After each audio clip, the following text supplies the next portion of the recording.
ಆತ್ಮೀಯ H16 news ಅರ್ಥಾತ್ ಸೀತಾರಾಮ್ ನ್ಯೂಸದ ವೀಕ್ಷಕರೇ, ನಾನು ನಿಮ್ಮವ ಎಂ ಆಯುಧ ಮಲ್ಲಪ್ಪ ಜೊತೆ ಅವರು. ತಾವು ಈಗ ಸುದ್ದಿಗಳ ಲೋಕಕ್ಕೆ ಎಂಟ್ರಿ ಹೊಡಿತಾ ಇದ್ದೀರಿ. ಈ ಸುದ್ದಿಗಳನ್ನು ಪ್ರತಿಯೊಂದು ನೋಡೋ ಜೊತೆಗೆ ನಿಮ್ಮ ಅಭಿಪ್ರಾಯಗಳನ್ನು ಹಂಚ್ತಾ ಇರಿ. ಯಾಕಂದರೆ ಈ ಸುದ್ದಿಗಳು ನಿಮಗಾಗಿ, ನಿಮ್ಮ ಬದುಕಿಗಾಗಿ, ನಿಮ್ಮ ವೈಚಾರಿಕೆಗಾಗಿ, ನಿಮ್ಮ ತಿಳುವಳಿಕೆಗಾಗಿಯೂ ನಿಮಗೂ ಗೊತ್ತು.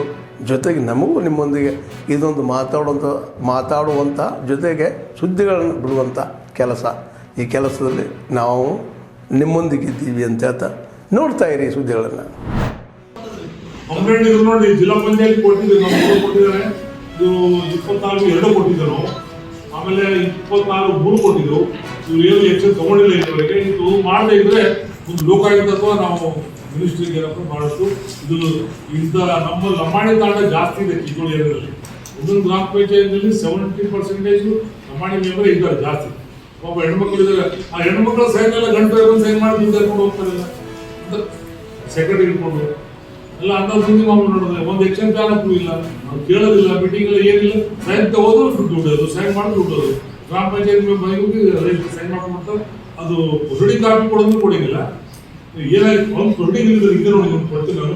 ಇದರಲ್ಲಿ ಏನು ಮಟ್ಕ ನಂಬರ್ ಬರೋದ್ರೆ ಅದರಲ್ಲಿ ಏನು ಜಮಾ ತೋರಿಸಿಲ್ಲ, ಏನೇನು ತೋರಿಸಿದ್ದಾರೆ ಪ್ರೊಡ್ಯೂಸ್ ಆಗಬೇಕಾದ್ರೆ ಕೊಡ್ತೀನಿ ನಾನು. ಅದರಲ್ಲಿ ಡೀಟೇಲ್ ಆಗಿ ಬಂದಿಲ್ಲ.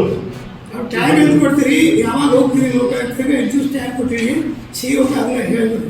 ಏನು ಹಾಕೋದು ಲೋಕಾಯುಕ್ತ ಯಾವಾಗ ಹೋಗೋದು ಎಲ್ಲ ಡಾಕ್ಯುಮೆಂಟ್ ತೊಗೊಂಡು ಟೈಮ್ ಎಟ್ಟು ಕೊಟ್ಟಿರಿ ಸಿಒಗೆ. ಆಮೇಲೆ ಮುಂದೆ 8 ದಿವಸಕ್ಕೆ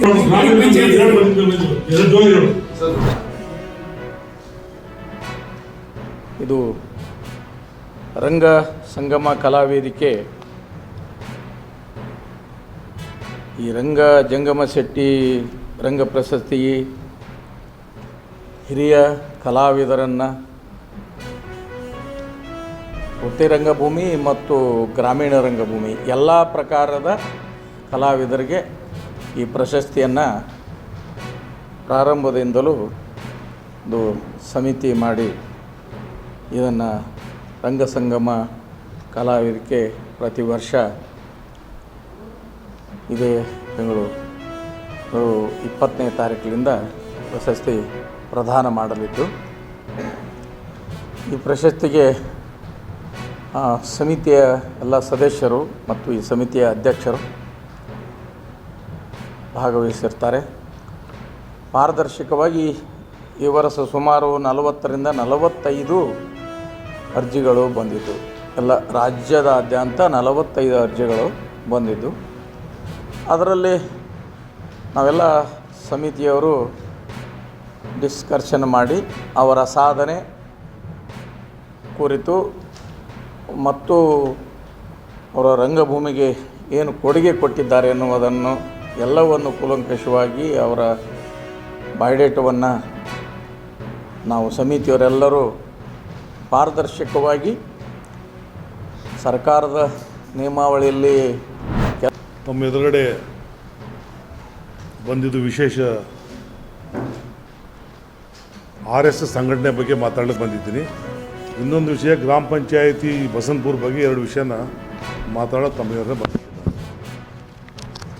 ನಮ್ಮ ಜಿಲ್ಲೆಯ ಸಚಿವರಾದ ಸನ್ಮಾನ್ಯ ಶ್ರೀ ಪ್ರಿಯಾಂಕ ಖರ್ಗೆ ಅವರು RSS ಬಗ್ಗೆ ಬ್ಯಾನ್ ಮಾಡಬೇಕನ್ನೋ ಮಾತನ್ನು ಕೂಡ ಅವರು ಏನಪ್ಪ ಅಂದರೆ ಪ್ರಸ್ತಾವ ಮಾಡಿದ್ದಾರೆ. ಬ್ಯಾನ್ ಮಾಡಬೇಕು ಮಾಡಿ. ಬಟ್ ಪ್ರಿಯಾಂಕ ಖರ್ಗೆ ಅವರು ಇದು ಗೊತ್ತಿಲ್ಲ, RSS ಸ್ಟಾರ್ಟ್ ಆಗಿ 100 ವರ್ಷ ಆಯಿತು. RSS ಸ್ಥಾಪನೆ ಆಗಿದ್ದು ನಾಗ್ಪುರದಲ್ಲಿ 1925ರಲ್ಲಿ. ಇವತ್ತಿಗೆ 100 ವರ್ಷ ಆಯಿತು. ಸ್ಥಾಪನೆ ಮಾಡಿದ್ದು ಡೀಟೇಲ್ಸ್ ನಿಮಗೆ ಕೊಟ್ಟಿದ್ದೀನಿ.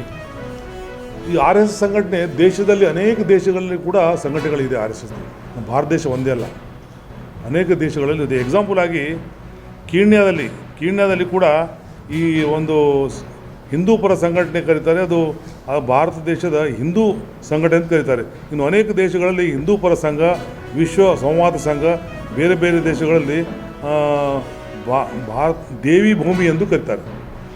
ಎಲ್ಲ ದೇಶದಲ್ಲಿ ಭಾರತ ದೇಶಕ್ಕೆ ಪವಿತ್ರವಾದ ಭೂಮಿ ಅಂತ ಭಾರತ ದೇಶ ಕರೀತಾರೆ, ನಮ್ಮ ದೇಶಕ್ಕೆ ಬರ್ತಾರೆ. ಮತ್ತು ಈ ನಮ್ಮ ಇಂಥ ಒಂದು RSS ಸಂಘಟನೆಯಲ್ಲಿ ಕೆಲಸ ಮಾಡೋರು ಯಾರಪ್ಪ ಅಂತ ಹೇಳಿದ್ರೆ ಆನೆಸ್ಟಾಗಿ ದುಡಿತಕ್ಕಂಥವ್ರು, ದೇಶ ನಮ್ಮದು, ದೇಶ ರಕ್ಷಣೆ ಮಾಡ್ತಕ್ಕಂಥ ಕೆಲಸ, ದೇಶದ ಒಳ್ಳೆ ಮಾಡ್ತಕ್ಕಂಥ ಕೆಲಸ.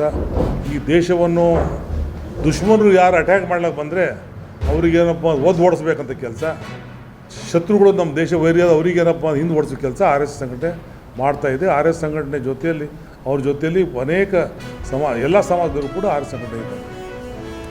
ಇಂಥ ಸಂಘಟನೆಯ ಪ್ರಿನ್ಸಿಪಲ್ ಗೊತ್ತಿಲ್ಲಾರ್ದೇ, ಇಂಥ ಸಂಘಟನೆಯ ಮೂಲ ಉದ್ದೇಶವನ್ನು ಗೊತ್ತಿಲ್ಲಾರ್ದೇ ಪ್ರಿಯಾಂಕಾ ಖರ್ಗೆ ಅವರು ಈ ಥರದ ಮಾತಾಡೋದು ಸರಿಯಿಲ್ಲ. ಮಂತ್ರಿಯಾಗಿ, ಕ್ಯಾಬಿನೆಟ್ ಮಂತ್ರಿಯಾಗಿ ಈ ಥರ ಬ್ಯಾನ್ ಮಾಡ್ತೀವಿ ಅಂತ ಹೇಳೋದು ಸರಿಯಿಲ್ಲ. ಯಾಕಂತ ಹೇಳಿದ್ರೆ ಅವ್ರ ಅಪ್ಪರು ಮಲ್ಲಿಕಾರ್ಜುನ್ ಖರ್ಗೆ ಅವರು ಈ RSS ಶಿಬಿರಕ್ಕೆ ನಮ್ಮ ವಿಸಿಟ್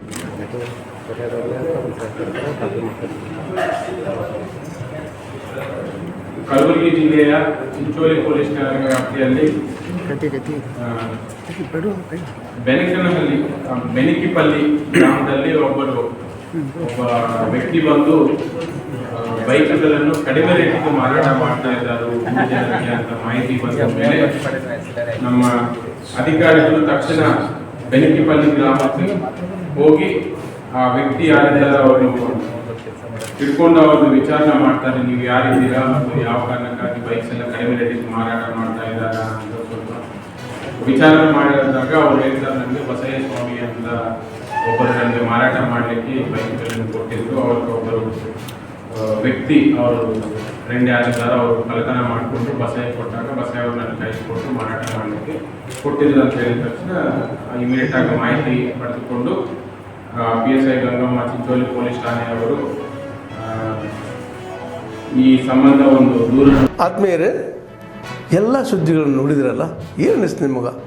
ಇದರಲ್ಲೇ ನಿಮ್ಗೆ ಲೈಕ್ ಆಗಿರ್ಬೋದು, ಡಿಸ್ಲೈಕು ಆಗಿರ್ಬೋದು, ಕಾಮೆಂಟ್ ಬೇಡಪ್ಪ ಅಂತೂ ಅನಿಸಿರ್ಬೋದು, ಕಾಮೆಂಟ್ ಮಾಡಬೇಕಪ್ಪ ಅನಿಸ್ಬೋದು, ಶೇರ್ ಮಾಡಬಾರ್ದಪ್ಪ ಅನಿಸಿರ್ಬೋದು, ಅದು ಮಾಡಬೇಕು ಅನಿಸಿರ್ಬೋದು. ಏನಾದರೂ ಆಗಲಿ ಶೇರ್ ಮಾಡ್ತಾಯಿರಿ, ಈ ನ್ಯೂಸ್ಗಳನ್ನ ಹಂಚ್ತಾ ಇರಿ, ಜೊತೆಗೆ ಇದಕ್ಕೆ ಸಬ್ಸ್ಕ್ರೈಬ್ ಆಗ್ತಾಯಿರಿ ಅಂತ ಹೇಳ್ತಾ H16 ನ್ಯೂಸ್ ಅರ್ಥಾತ್ ಹೇ ಸೀತಾರಾಮ್, ಇದು ಸತ್ಯದ ಕೈಗೆ ನಡಿ. ವಂದನೆಗಳು.